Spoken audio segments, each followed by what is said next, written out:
Good afternoon and good morning to those of you that have joined us from overseas. Got a really interesting webinar, so I'm really looking forward to it. I've got really good presenters as well. So some of you will know Mirko, who has presented a number of times within the industry. So looking forward to this webinar. As always, we're just going to leave it just a couple of minutes just for everyone to settle down, and then we'll start. But just while we're waiting for everyone to join us, we would like this to be a really interactive session if possible. So there are going to be a couple of polls, and it would be great if you have any questions that you want to ask, add them into the chat. It's not a chat bot, is it? Like the chat box or the comment box. So if you do have any questions, please add them on there.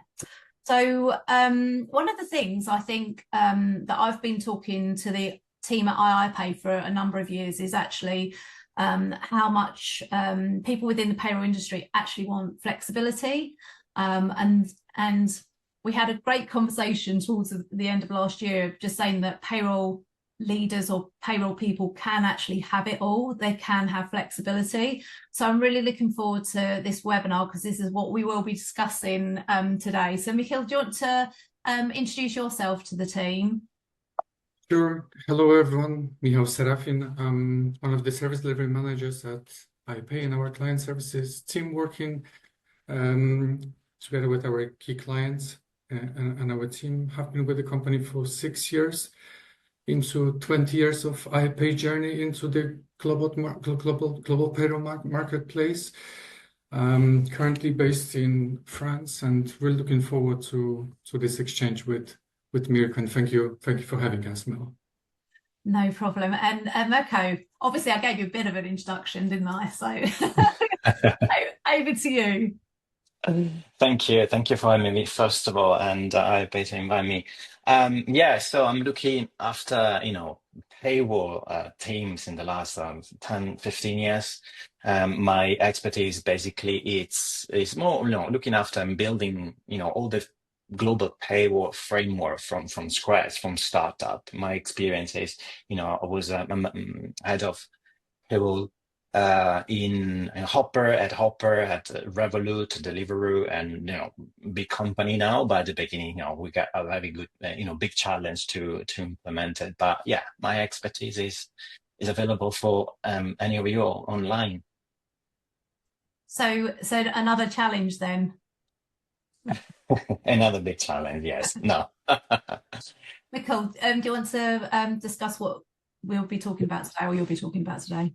Sure. So today, of course, the theme of the flexibility in a global payroll environment. So what we would like to cover today, we'd like to look at what flexibility means in the payroll systems. There are many flavors to it. There are many requirements and probably views on that as well across the business, the leaders and the payroll professionals. Also, the advantages of the global payroll approach, what are the benefits. So, of course, some of you might have faced some kind of constraints. We would like to present a view what you could have it actually within a wider consolidated global payroll process. The role of the advanced technology. Technology is in the heart of really the payroll processing today. We know that a lot of people, when they think of payroll, it's just a press of one button. We as a payroll professional and people working in payroll, we know that there's a complex and there's a great deal with actually leveraging technology to make things simpler and more accurate. And finally, we're just gonna look at navigating through some challenges and more sharing some best practices really that hopefully will be resonating to you, and will be also giving you some ideas to yourself to how to take it further really. Okay. So I think we just would like to start with the first poll question. Here, okay. Approaching to addressing this to to everyone on the line today. So the question is, do you see a real gap between your current payroll service product and process and your actual operational needs? And the answers we've got: products fully satisfy me, partial improvement needed, or clear gaps exist. Yeah, as we agree, this is, I think, is an important topic because, in the last my 10 years, I would say that I always see that there is some challenge. And I think, I'm really, really interested to see the point of view of the people, actually, the audience. What do you think about um, when What do you think is going to be the top answer? I don't want to actually, help them to answer, but generally speaking, I think that can be some improvements around. I can see big gaps for some vendors, and I don't still understand because the majority of them they actually say, "Oh, we are listening to the customer. We want to really, deliver the best services to you, etc." But there's still like a big gap. I don't know if it's just a technical problem, is I kind of, that someone wants to take a parts of the markets to get potential ability to, sell in the future extra services or I don't really know, but I can see there are some gaps indeed. I think I would fully agree really with this one. So from our points of view and the engagements with the clients, we also see from our side the improvements, but based on the dialogue that we definitely have to understand the client requirements, and we also help to make some realization in that matter really. We believe that this type of dialogue, this type of exchange will actually lead to A conversation, greater yeah. things, on both ends from the client Well, and a vendor we perspective. need to. Yeah, thank you. But I think we need to also consider that on the base, there is a very complex work, right? So it maybe it's not really easy delivering and making available like a product that actually can satisfy every needs in every single company. We're talking about like a big corporate until the small startup. So very curious to see what people think Okay. about. Well, we've hit my magic number because those of you that attend the webinars always have my magic number. So thanks for that. And we're going to shut it down in a couple of seconds. So if you do want to get your vote in there, please do it now before I end the poll, and I will show the results. So, okay, thank you everyone. And here are the results. Improvement needed. Okay, yeah. And clear gap. The majority, as you can see, 52% partial improvement needs and 37 clear gaps. Yeah.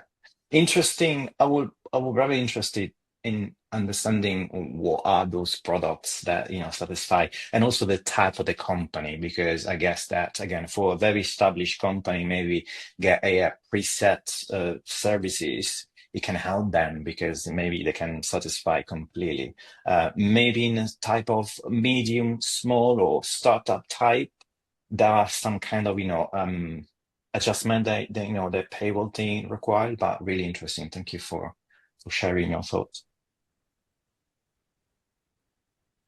Okay, so let's have a look. The keyword of today, the flexibility that triggered this discussion, really. So what does flexibility means? We see a variety and variety of clients, organizations that we're dealing with on a regular basis. That there are many flavors to that flexibility. And Mirko, maybe we start the discussion. We have worked together, Yeah, collaborated on. You mentioned three organizations so far already, but there's a key theme to those organizations really. You've yeah, you've worked with us with the startup companies really. So maybe let's look at it from that perspective really, where that flexibility really starts from a exactly. client point of Yeah, view. thank you. What's the main point? Yes, first of all, it's true. The links between the organization that we worked together in the last few years is definitely because there were startups what are the startups? I mean, the really needs and the, a startup really needed a flexibility based on individual needs. Majority, I would say, as a first of all, I think as a first point, it doesn't exist a perfect provider, okay? Because we can't say this provider is the best one in the market. Not really, because really depends on what we are looking for. You're looking for standardization, we are looking for a centralized system, you're looking for a little bit more governance, etc. On top on that, it seems to be that also startups, especially at the beginning, because they're moving on a different direction, in a different type of, fast-paced environments, so they can change the vision and they can change the individual roadmap quickly. So having some vendors that can support us in a quick in changing or moving on another direction, the implementation of, for example, a global payroll system is definitely essential. Also because there are also the way of supporting the businesses to expansion. That's most of the time startup they're looking for. Be able to create that kind of global model that can be scalable quite quickly, and supporting expansion, which it can be a supporting implementing local entities, supporting to identify local requirements, including like considering the CBAs in some cases. There are some kind of standardization that they are in place, but also be able to support the business on different needs. I would say that is the best, the best outcome of the flexibility for sure. Mm-hmm. And what were the kind of initial kind of challenges at this start really of this kind of process of looking at the global engagement, looking also at standardizing the processes really, Sure. processes of the company. Another good point. Another good point, because what will be the best model that you can make in place, especially for this type of company, right? Is standardize and creating create a consistent way on processing the payroll. What does that mean? I would say that there are two different quick win on that way. If you're creating, replicating the same process for different locations, of course, based on local, like a little adjustment for local requirements. But when you create a standard process that can, you can jump from one country to another country because the process with the vendors are 90% standard, and you get two good points on their way. First, and what I'm doing at the moment in my team can support each other. Someone's like, it's going to take time off, and someone, needs to run the payroll, can jump from one country to another countries, even though doesn't have that kind of, deeper knowledge of the country. Secondly, it can be replicated in a very faster way, because the process from the vendors on uploading the data and getting support and running the payroll is actually identical, except of course that the local final requirements can be a different policies or different calculation of the taxes, different way of paying, because it's another key point for the business. And secondly, was something that we normally notice in the payroll team, there is a very big turnover, because majority are, like data entry most of the time, or like running the same country, or the same for every month can be a little bit boring. Some people that normally tend to move away to different company, etc.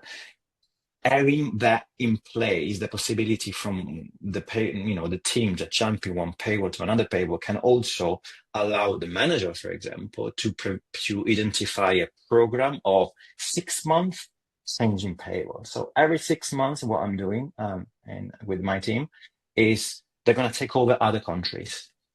And they're going to learn new things based on the country, because the process, again, is like 90%, 85% is the same process. So you can achieve a better engagement from the team, learning new things specific to the countries. However, what we don't want to lose it is the knowledge of the person, maybe, got until that point. And this is why we nominated the payroll hero. So the person that will be the main point of the contact within the team as a potential escalation point, or a compliance extra support before going to the vendors, right? So I think this is the of standardization of the process that can achieve like two different point for the business and for the team as well. Okay, thank you for this. And among your tenure in those organizations, if I'm not mistaken, payroll was actually closely working or being part of the finance organization. Yeah, so you must have also seen how things have evolved in terms of like leveraging process for making payments, really, employee payments and third party disbursements, really. So As I mentioned, a very hot topic, to be honest, supporting the finance team or the treasury team to make payments. So let's start from the beginning. The first point we need to say that there are some countries where there are local requirements where actually payments needs to come out from a local bank account tied to the entity, right? So say that there is a kind of limitation that. However, the majority of the the way that I implemented these, I use different vendors is definitely completely outsource the payments to the business for one reason. Thinking about that, asking financing or treasury team to make a 35, 40 payments roughly per month, like bank file stuff, rather than making very close to the deadlines, because normally we need to make payment to employees like 2 or 3 days, consider the local bank local timing. And moving on that way to completely rely on outsourced providers can make for example, at the beginning of the month, still payments to the local partner without being worried about any local currencies. And that can definitely be easier and faster, right? So the impact of implementing a global vendors and be flexible on the way of reviewing process, etc., can definitely help not just the payroll team, but also other stakeholders, other teams in the business. So standardize is not just for the payroll team, but also with the treasury, with the legal, with rewards team, etc. So definitely something that can business needs to consider it. We have a question. Are you happy to take a question? Yeah, of course. Okay. How such changes, rotation of the payroll team, are perceived from the local stakeholders managing this? Very interesting question. Remember that when we're talking about outsourced services, so this means that the majority of the compliance side and the knowledge is actually on the vendors, right? So just making sure that internal stakeholders are clear on that, and the team is still have the completely support from the local vendors in case they need it, and also they've got a kind of control of the process. They got the payroll hero that can be the first level support on any complex matter, but I can also go back to the local partner that got a full knowledge of that. So I can't really see negative impact within internal stakeholders at this time. I don't know if Michael, you want to add something.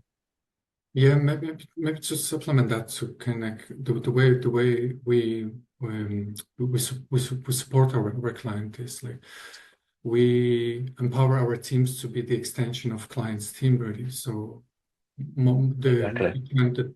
the trend that we see, really, we work with the idea of pods, dedicated teams where teams are actually gaining also that knowledge, specific knowledge on the client. So as and when we see the need to intervene because there is a situation where the client contact the parts and so on. So our colleagues also will be there to support, to reshare knowledge, to resubmit, available documentation where certain particularities and so on, and absolutely are happy also to jump on any kind of one-on-one training sessions, really. So we got our clients back when it comes to that. As we know that in today's world, yeah, the talent retention and so on may actually a spanner here and there. So, Okay. You want me to move the slide on? yeah, just one brief maybe. We were talking about the connect from looking at the standardization of the global processes. There's that element also of the customization when it comes to connect local kind of environment really. So that global piece is composed with all those little countries, jurisdictions, regions really. So have you got any kind of views on that? Any kind of particularities or kind of key point when it comes to flexibility? Yeah, indeed, indeed, it's essential to identify the extension, the coverage of the local partner, right? Because again, if I go back to the main point why you need to choose, vendor X or vendor Y. You need really to see what actually is your strategy, what's the main point, and what's the main reason that you wanted to go for a global vendors.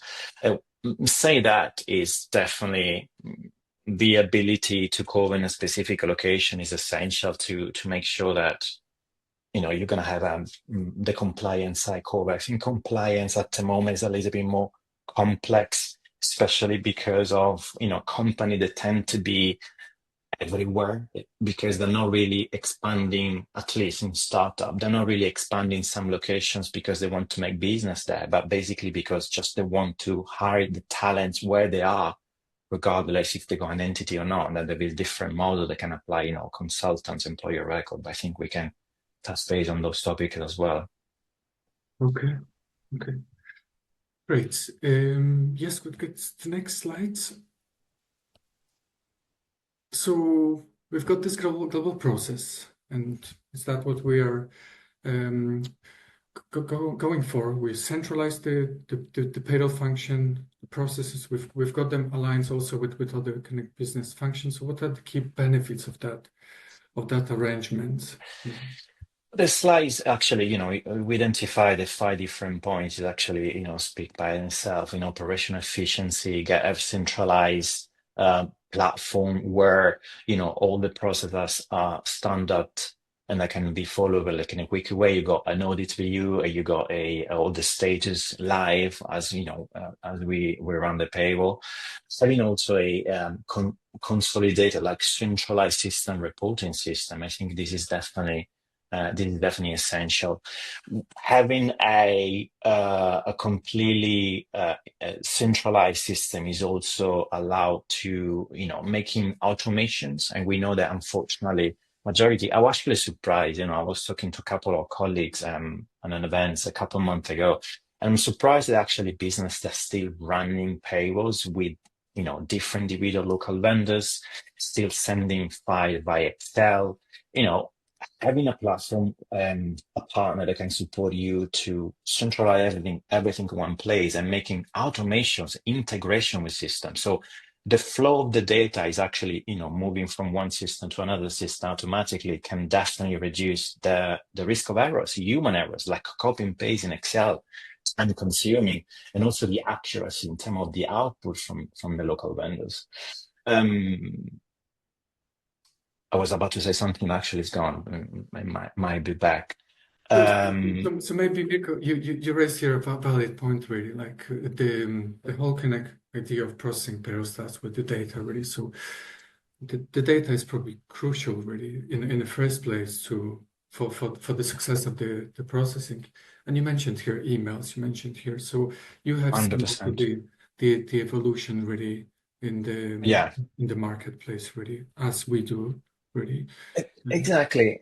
And also seeing where I start, because all the time when I start up, I'm taking over the role is the start by everything, every time, just focusing, expanding and making sure, get the right partner in terms of their main business, but they never think about um, the payroll function, right? So, oh, someone is going to pay. It's not really difficult to pay employees. Contact some locally is going to sort this out, which is fine, fair enough at the beginning. But then, when the auditors are coming to the business the following years, they're going to say, well, okay, it's function, payroll is one of the big expenses. How show me your governance in place. And companies like, oh, okay, I didn't think about, and then we need to go there. There's something actually came back. What I wanted to say, I think is the very key with the automation piece of, except, that's definitely very important point. Risk, errors, accuracy, definitely.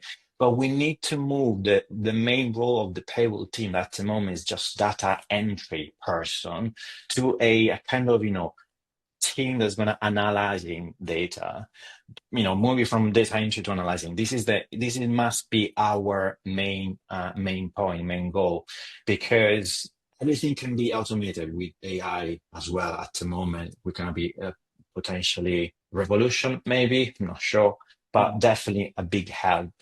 Going back to the centralized system, centralized reporting, again, a project like that in implementing a global vendors that can definitely also help other internal stakeholders, like a finance, for example. Finance at the moment, what I can see, a majority of startups, they're doing, payroll team most of the time is sharing a data with finance. Finance sort out majority of the time the GA reports, which is general ledger the costing payroll. But there are two risks here. The first, sharing confidential data with finance teams. Maybe, again, segregation of duties. Not really super happy about that. But also the way of centralized reporting. To give an example, in my company, before, like 2 years ago, they were spending roughly 8 hours, 16 hours of making the GA reports with the system for a payroll. If the data is going to flow from the Asia system to the global vendors, and the global vendors going to get the output and get up to the centralized reporting, is definitely something that they're going to be happy. Also, other teams and governance, of course, the main point of the audits. Where does it start? The payroll end-to-end process from when someone has joined the company until the auditor is going to be happy about what we kept as a record, as a team, of the backup data. So governance definitely another key.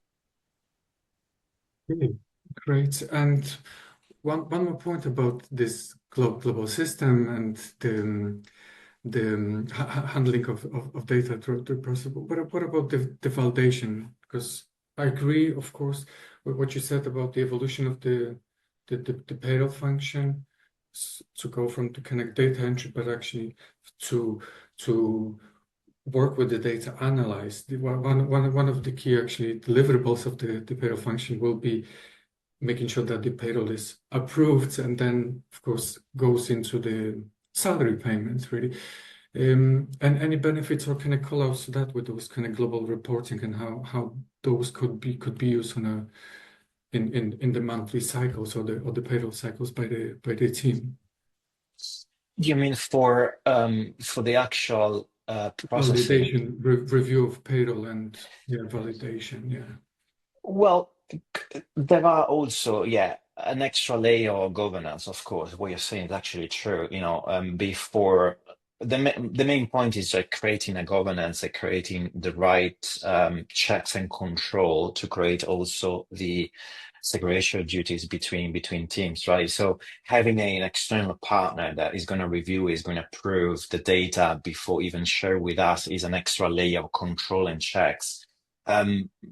Definitely you need to review with the partner as well the SLAs that the KPI that you can keep with them, right? So making sure that very high level of accuracy with them.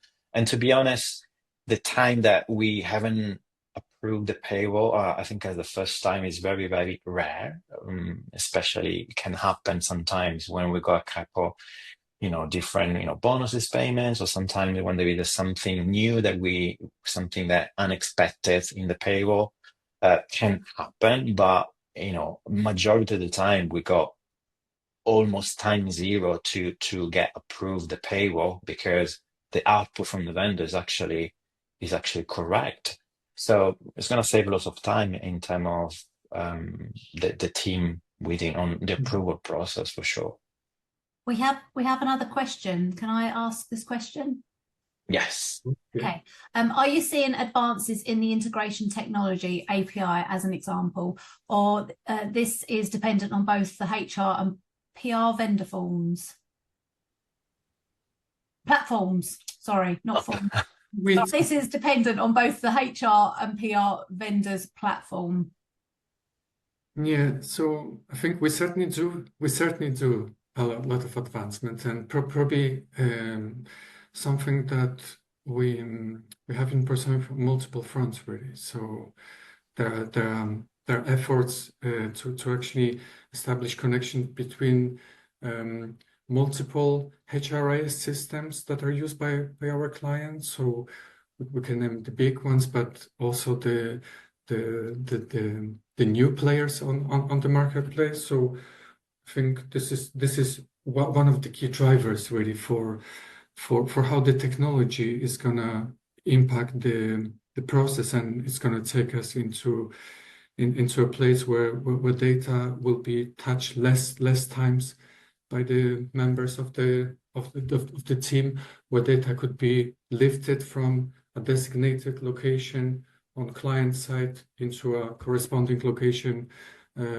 with the partner. So certainly we do see a lot of advances, a lot of resources, and a lot of focus in that respect, really. Completely agree. Yes, I think implementing integrating system like allows system communicating each other, any type of system, because we need to remember something that is not just HR system, right? There are different sources of the data, and time attendance, rewards, bonus system, etc. They have to communicate it and integrate it and send a flow into the payroll vendor is actually a key, because that can save and can again moving the focus from a data entry to the real what we want to see in the future for the payroll team, just getting analyzing data and just getting the right data for the business to make a better decision for sure. And maybe one more comment really here. What we also see that probably the degree of connect integration success will be also depending from the client side in terms of how much data can be actually defined into the system to get us on the output file for processing really. So that will also vary today. That some client organizations will have just the basic data that is required for processing covered and defined in their HRIS system, with the view that we could add so much more employee proprietary data or one-time payments or other kind of unique requirements really. So that would be also, I think, one kind of consideration. Very often this is depending on the internal budget and resources really. But we do see also an evolution across our clients that we have been supporting for multiple years. That's where everyone is heading really ultimately, with our support.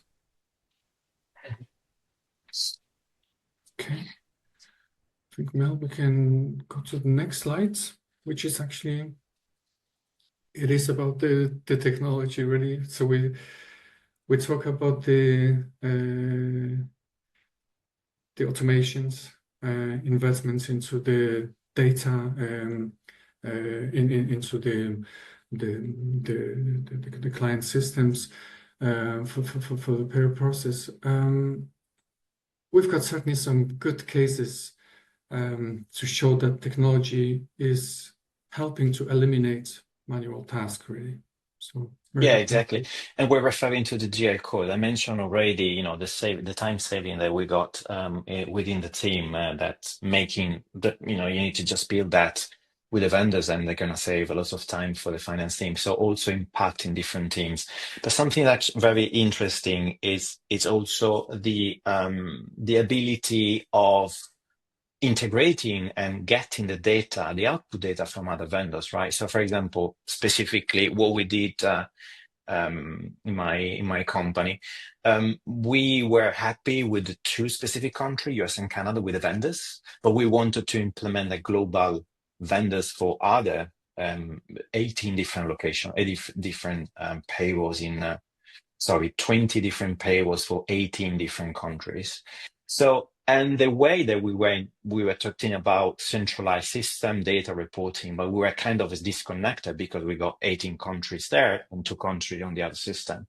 So what we done it, we left completely the global, system running the 18 countries, but we also get the reports, the output reports, the famous gross to net reports from the other vendors, and we integrate it within the system that we're using with IFA, and this make us still keeping separate vendors because we're happy with US and Canada, also because it was a little bit complex at that time when we decided to move around to this project, and we got the data from there. So we also integrated other output from other company, and it can help, again, the finance team building a finer and faster GL, because the GL reports are being built within the system in IFA system, and then saving roughly we did a calculation, 16 20 hours per month for the finance team.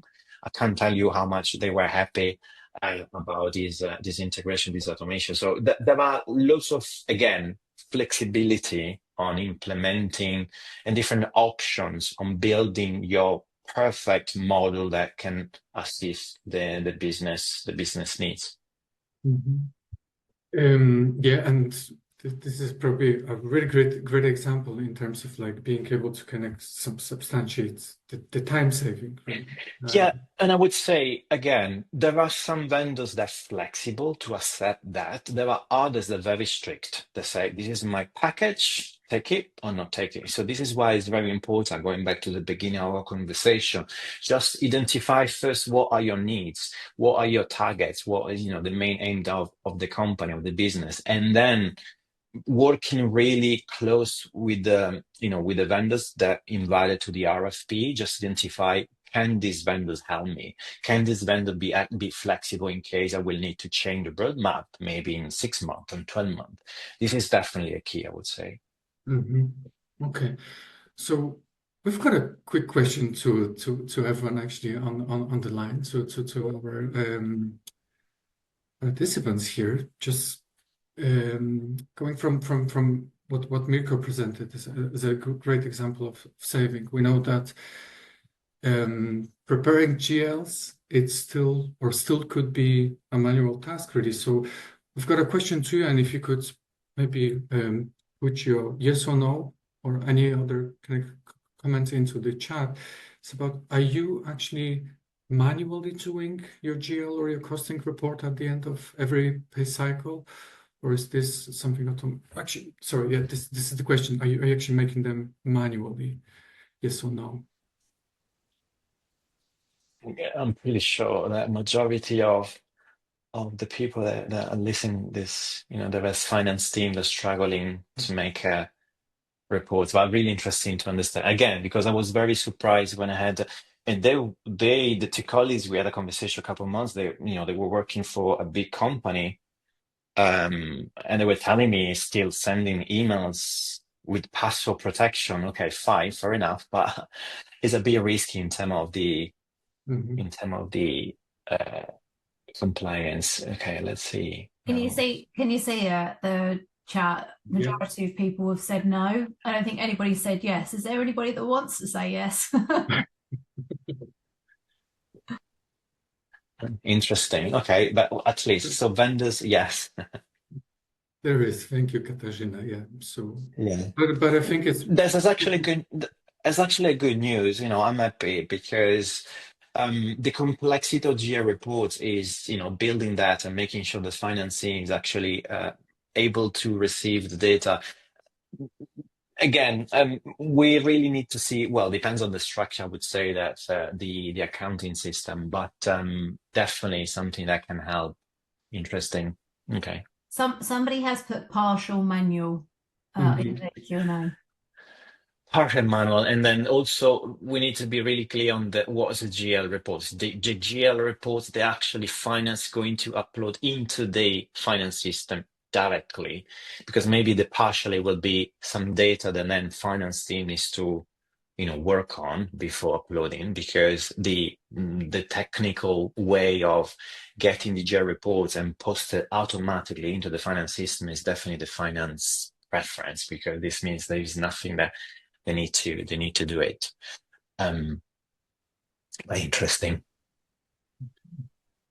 Yeah, and one more question about the automation, Tamika. I think when we're talking preparation to this, you also shared some good kind of evolution within your team, how what this automation can bring to the kind of day-to-day dealings of a payroll function that will be preparing this data really. So we know we had a lot of stories where it has been, or it is starting with an Excel, or it was in your case really. All company when I joined, it's the starting Excel. It is the first approach of someone that needs to process payroll, right? The first payroll Excel for us is like a bread, is like the main thing we're using every day. But I would say that what can be done is definitely efficiency and time consuming, can be a time consuming. So reducing that manual entrance in the Excel and moving everything in automating and feeding different system and even vendors, definitely a quick win that can create a different a level of governance and efficiency and risk mitigation of the risk, and sometimes just reducing to zero errors, because depends on the quality of the data. This is actually a good point, but assuming that the quality of the data is right, I would say is definitely a good win for the businesses. Yeah. Speaking of technology today and innovation, we cannot really probably not mention AI. How this will become, or how has this become an important also topic of focus Popular. Yeah. Very popular at the moment, right? AI is going to replace our jobs. Well,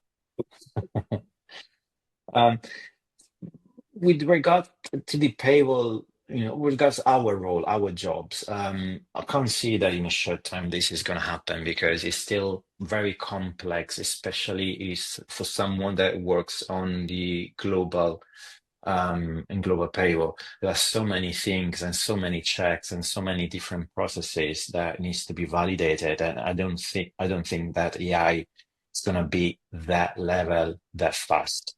However, I've seen interesting, because I got a couple of people that messaged me on LinkedIn, someone that was developing this new system, payroll system based on AI, etc. And I could see a very good potential on that. So first of all, basic things is definitely the reporting side. So I've seen that instead of building a report, that sometimes you don't know where the field is, the vast discapacity sometimes in most of the time in the payroll system, you just ask a question. It seems that you ask a question, can I get, these reports? Can you give me the cost of specific location, but specific things actually bring the results? And secondly, what I could see, there was this app feature that linked to your payslip. When you go to payslip, you actually, as an employee, ask a question to this tool that's you ask them what's the net payment, why I'm paid these taxes, etc., and they can provide the very quick answer. So this is the first two approach that I could see in already available in the markets. We need to consider the implication in terms of the confidentiality. So my recommendation, for example, there are so many tools outside, especially so many systems that are offering the AI, but just be careful on sharing individual, personal information, even the company or personal details. We're not really sure, where those data are. So this is my recommendation, but definitely the markets and the are potential like immediate available already in a short time that can make a very useful tool for everyone. Yeah, and fully agree.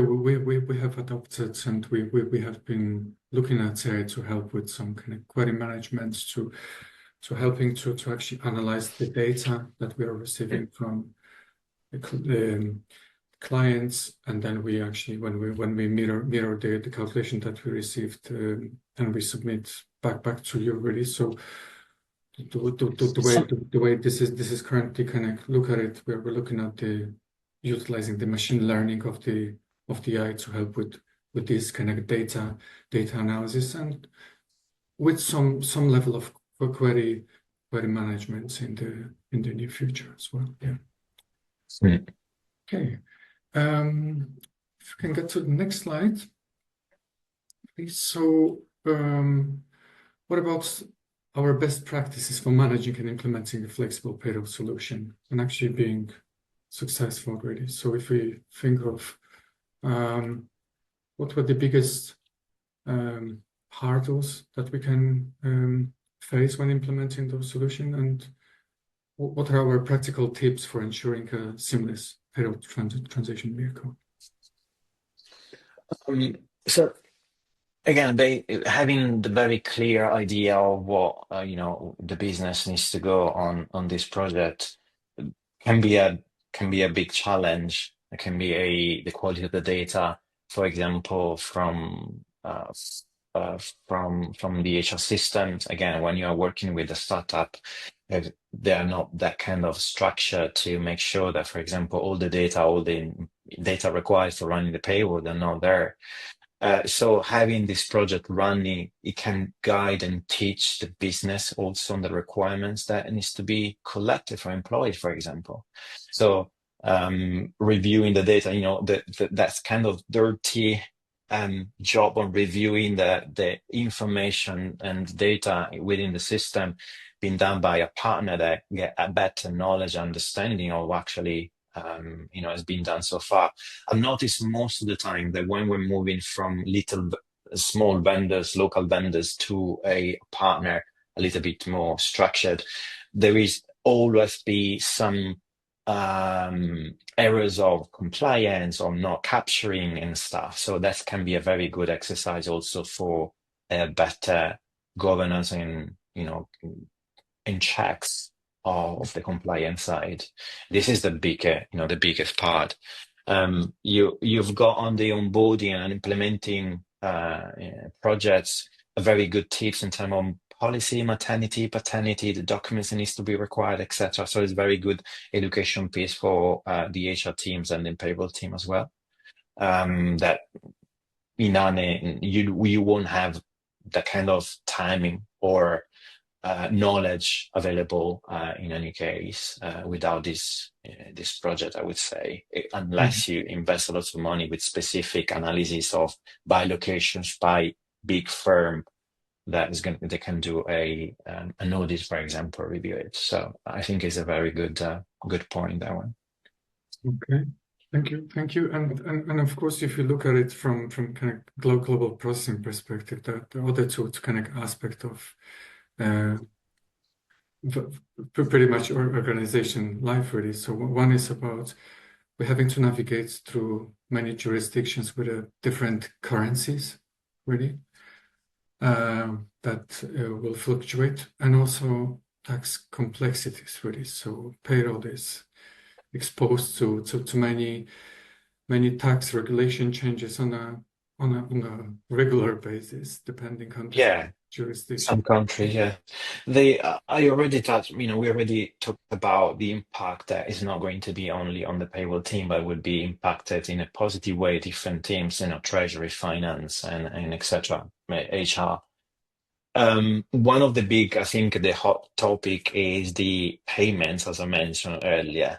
Allow the finance team just to making just a couple payments, for example, at the beginning of the month before even approving the payroll, and giving that kind of extension time to them to process the payments rather than making the payments like in a very tight timeline, which is like 2 or 3 days before.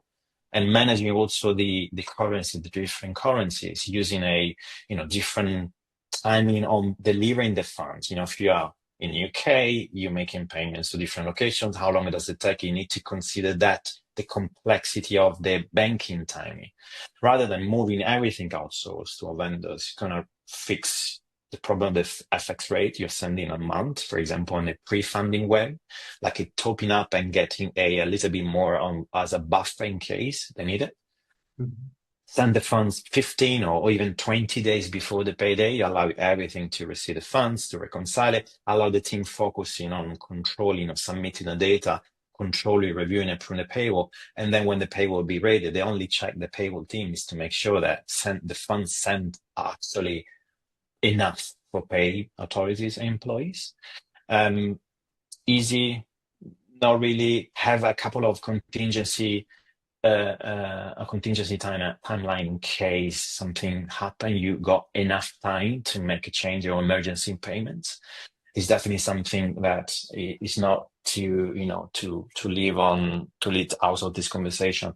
And the FX rate also changing, and payments. A vendor's going to process everything in local currencies.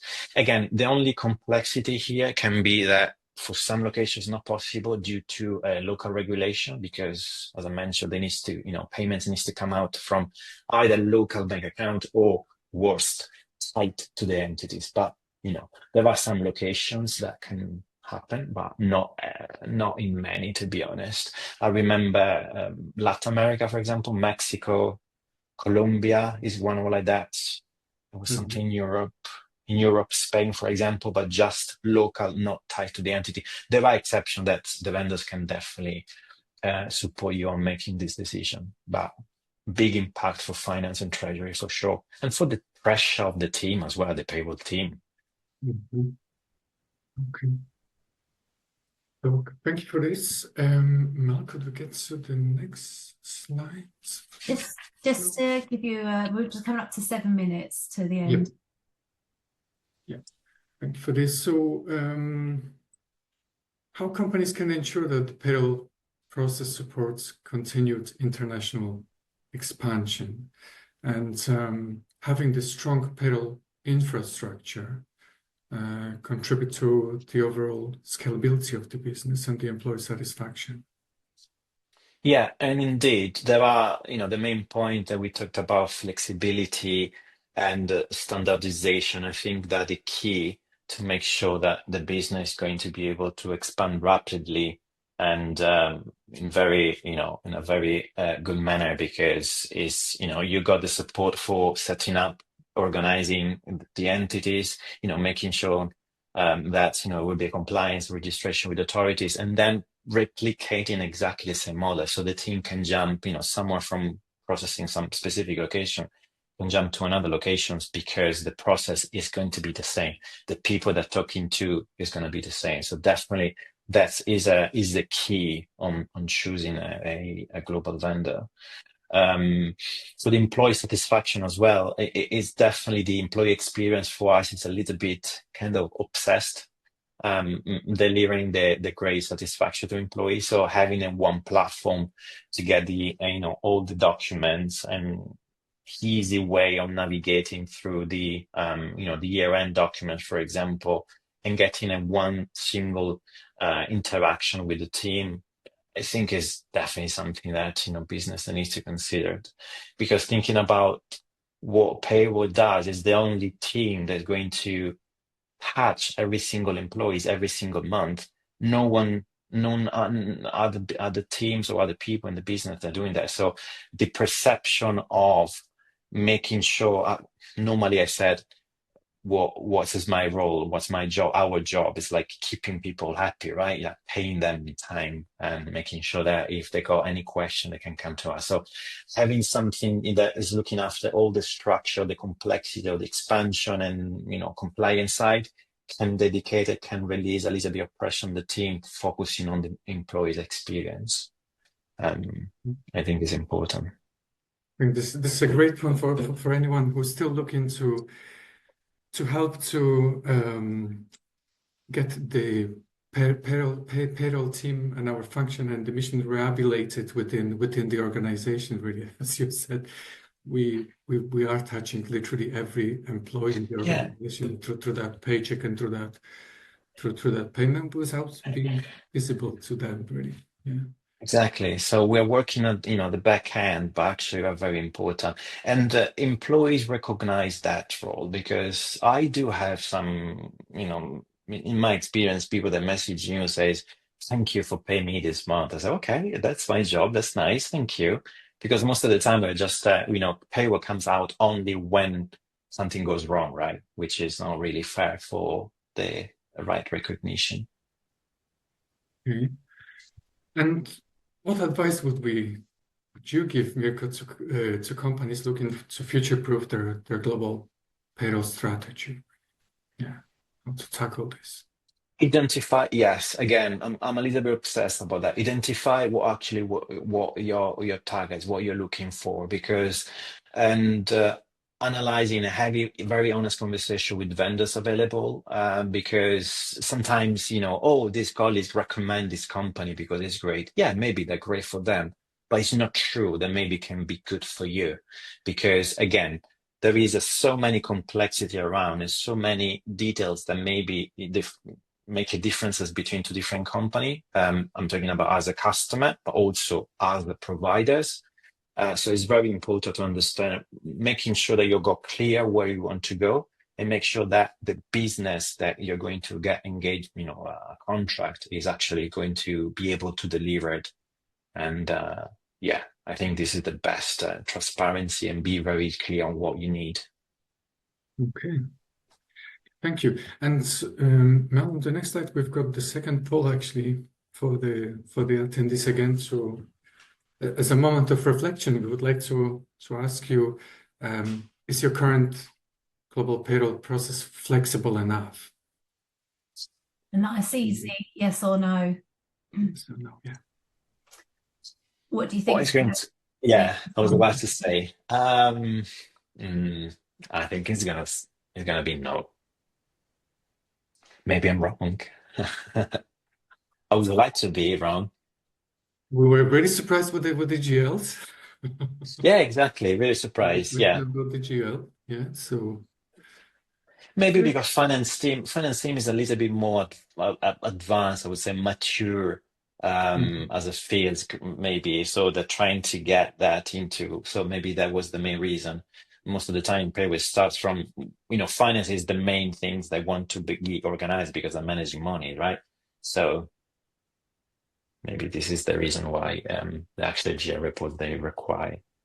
So if you haven't answered, we'll be finishing it shortly because we're coming towards the end of today's webinar. So if you could just answer, I'm going to end the poll in 2 or 3 seconds. So if you could, I'm just going to give it a couple of seconds. Thank you.